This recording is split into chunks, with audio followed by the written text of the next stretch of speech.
Fernanda, a gente olha para os números da economia americana, é a taxa de crescimento mais vigorosa entre as principais economias avançadas e industrializadas.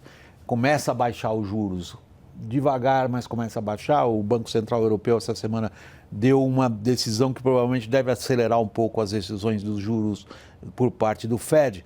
Agora, os americanos estão pagando a maior mortgage dos últimos 20 anos. Quer dizer, a gente no Brasil não tem tanta essa noção. Mas assim, quanto eu pago de mortgage nos Estados Unidos costuma ser um termômetro da maneira como o cara sente o bolso dele. Que é uma enorme parcela da população, não paga aluguel, paga mortgage. A grande decisão de muitas famílias é justamente a aquisição de um imóvel. E eu vou parar por aqui porque é você que nós queremos ouvir. Por que que isso não se traduz? A mortgage se traduz péssimo para o Biden.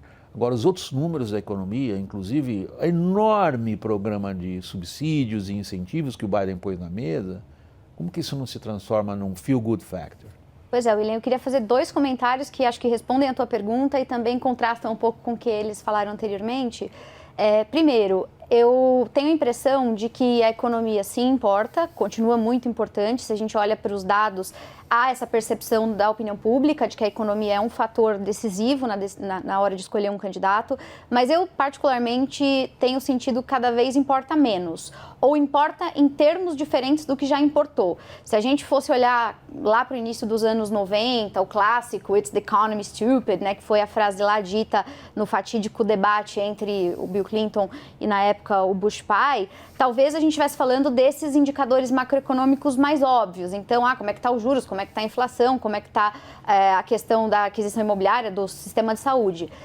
Isso ainda é importante, é claro que é. Mas hoje há uma vinculação muito grande da economia com temas identitários, com questões ligadas a pertencimento. E aí, portanto, logo em seguida, além da economia, aparece imigração, aparecem outras questões. Então, eu diria que reduzir a decisão do eleitor apenas à agenda econômica tradicional, como se fosse, assim, diretamente proporcional, a economia melhora, o eleitor então vota no candidato da situação, talvez não seja o caso num contexto em que o adversário é o Trump, que mobiliza paixões, mais do que necessariamente dados.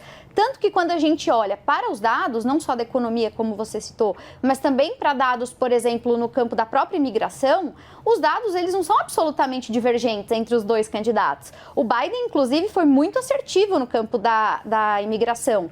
Os números frios mostram mais ações executivas do Biden em 3 anos do que do Trump em 4 anos. É claro que tem uma diferença de abordagem e tudo isso, mas o Biden não é exatamente um candidato que não se importou com a fronteira sul com o México. E ele é pintado e traduzido pela candidatura do opositor como se tivesse abandonado o país nessa linha, na linha da segurança, etc.